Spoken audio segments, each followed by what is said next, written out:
You are listening to Unstoppable Actors, the essential podcast for ambitious, unknown actors with me, Louise, the artistic director of Standby Method Acting Studio. And for the last 13 years, I've been taking unknown actors with blank CVs all the way to Netflix dramas, Amazon Prime films, TV soaps, and stage plays around the world. And every week I'll be talking with you and sharing how you can become a paid working unstoppable actor, because you 1000% can. An acting career is doable. Are you ready to dive into the episode? Hey, welcome back to Unstoppable Actors.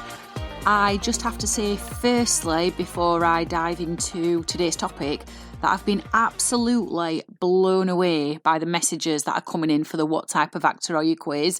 There are so many of you reaching out in the DMs saying things like, I finally understand my performances, this makes so much sense, I knew something was going on and this has confirmed it. And it is absolutely lovely reading these messages. I love seeing them. I love opening up Instagram and seeing them all in there. It puts the biggest smile on my face. If you haven't taken the quiz yet, it is in the episode description. So go and do it after this episode, because it will make everything that we're talking about here land even deeper. So it's called the What Type of Actor Are You quiz, and the link is tinyurl.com/which actor are you. We've been talking a lot about head actors and heart actors recently, because it really is the foundation of why some of your performances land and why some of them don't. And there's no judgment here, because we only know what we know and we don't know what we don't know, right? Today I want to make your life a little bit easier, because regardless of whether you are more head or more heart, there are 3 telltale signs that you're not actually listening in a scene. And if you can spot them, you can fix them. We hear it all the time in acting, don't we? We hear that acting is reacting, stay present, listen. But what actually gets in the way is pressure. It's not that you can't listen. It's just that the pressure to get it right, the pressure to be good, and the pressure for your performance to land is overriding listening. And that pressure creates tension. And tension is any thought, any feeling, any physical effort or energy that isn't needed for the life of the character. This tension, this pressure, pulls you out of listening. So let's make this really, really practical and really easy to understand and spot. So the next time you are in a scene, you'll be able to catch yourself quicker when you're not listening, because we all do it. Our first sign that we're not listening in scenes is thinking. And this is very common in head actors. And if you've been listening to the podcast for the last few episodes, you'll be really familiar with this concept now. So you are hearing the other person, but instead of receiving them, instead of receiving their intentions, instead of receiving their tone, instead of receiving their body language, because body language comes into listening as well, you're inside your head and you're thinking things like, what's my next line? How should I say my next line? What's the right way to play this? Am I going to forget my next line? Have I heard them right? Am I at the right place in the scene? All of these thoughts are blocking you from listening, because instead of your body absorbing what's been given to you by your scene partner, you are managing yourself. And the result of managing yourself is simply that you are not in the moment. You're ahead of it. You're performing at the scene, not in it. There's no living here. The second sign is that you are trying to make the scene perfect. This one shows up in both head actors and heart actors, but just in very different ways. With the heart actor, they are often going to go full throttle emotionally. They feel the scene instantly and they go in big. And it's why when I was at the actor studio over in New York and taking extra method acting training, I learned there that the heart actor is a little bit crazy. Not in a bad way, but the scene gets a bit crazy. And I myself fall into the heart camp if I'm not careful. So as I've already said, they feel the scene, they go in big, but then what happens to their listening is the focus starts shifting to, is this emotional enough? Am I getting the emotion right? Is the emotion genuine? Should it be more intense? Does it need to be less? So what they end up doing, the heart actors, is they start monitoring the emotion instead of staying with the other person. The head actor is doing the same thing, but they are just doing it internally. So they're trying to make the scene perfect, but they're intellectualizing. What should the character be feeling now? What is the correct emotional beat? So both actors are really ending up doing the same thing, which is turning inwards. And when you turn inwards, you stop listening outwards. And then the third sign that you're not listening in scenes is rote reactions. And this is a little sneaky one. These are your rehearsed habits. So they can give us the false illusion that we're being authentic in the scene.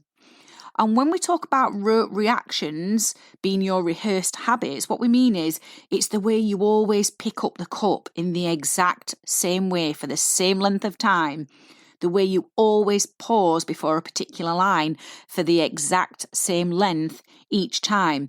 It's the exact emotional beat you always hit, and then you monitor yourself and go, yes, I got it. Now, rote reactions and rehearsed habits, they feel safe. And the reason they feel safe is because they work. But it means you're not responding. It means you are repeating.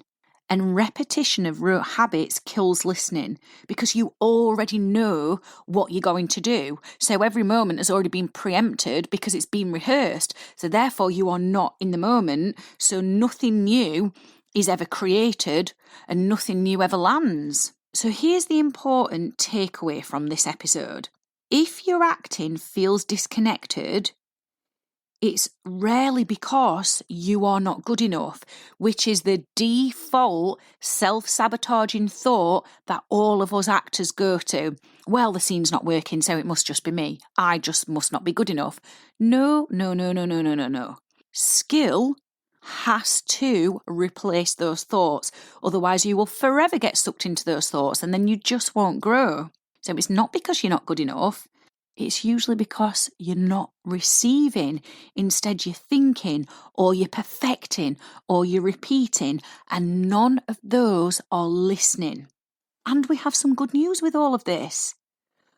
Both head and heart actors actually need the same starting point to fix this, and it is something I teach called the step out. It is a very simple exercise and it combines breath, touch and movement to bring you back into your body and out of performance mode. Now, what it does for head actors is it gets you out of your mind and fully present with your body. And for heart actors, it grounds you and it balances your energy. And the step out exercise is quick, it's simple, and it genuinely changes how present you are in scenes.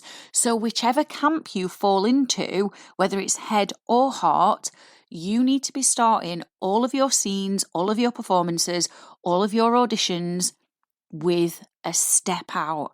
That is going to be the key to you genuinely listening. And when you genuinely listen, your imagination comes online. And when your imagination is online, your emotions come to life. And when your emotions come to life, you have an authentic experience in the scene. Now, listen, if you are thinking, oh, no, I do all three of those things, don't worry, we've all been there. I've got both my hands up and my feet up here. I have done all of them. You're not doomed. It's just awareness. And the first thing I teach in method acting, above all else, before we even start with any of the exercises, is self-awareness. Because self-awareness is the starting point of absolutely everything. Because when you're aware of what's holding you back, then you can start moving forwards. But when you're not aware, that's when we're in trouble, because that's when we stay stuck. What you do need clarity on, though, is what your particular pattern is. Because once you know whether you lean more head or more heart, everything becomes easier to fix. And that's why I've created the What Type of Actor quiz for you, because I don't want you taking absolutely years, like I did, to figure this stuff out. When you click the link to do the quiz, you'll answer a few simple questions and you'll get clear personalised feedback on what your acting style is. Plus, I'll share with you what to do next. And yes, the step out is included in there too if you want to start applying it straight away. So that link again is tinyurl.com/which actor are you, or you can simply go to the link that's directly underneath where you've hit play. I've got some homework for you. So definitely do the quiz, but also the next time you're in a scene, I want you to try something really, really simple. And that thing is, just notice. Become really aware when the other person is speaking. Am I thinking? Am I perfecting? Or am I repeating? No judgment, no self-criticism, just notice. That alone is going to start changing things for you. And that is a real big shift in you up-leveling your abilities and making your next performance your best performance. Now, next episode, we're going to go deeper into why your character prep isn't translating on screen, even when you feel like you've done absolutely everything right and you've ticked all the boxes in the preparation stage. But for now, go and take the quiz, and I'll see you in the next episode. I've absolutely loved hanging out with you, and I really hope you found this episode inspiring. If you have, please do rate the podcast and hit follow so you never miss an episode, and I can help more actors like you. And come and join one of the most supportive, uplifting acting communities on socials, the Unstoppable Actors Facebook group, where you'll get your weekly injection of inspiration, networking, and receive your free Method Actors handbook so you can become an unstoppable actor.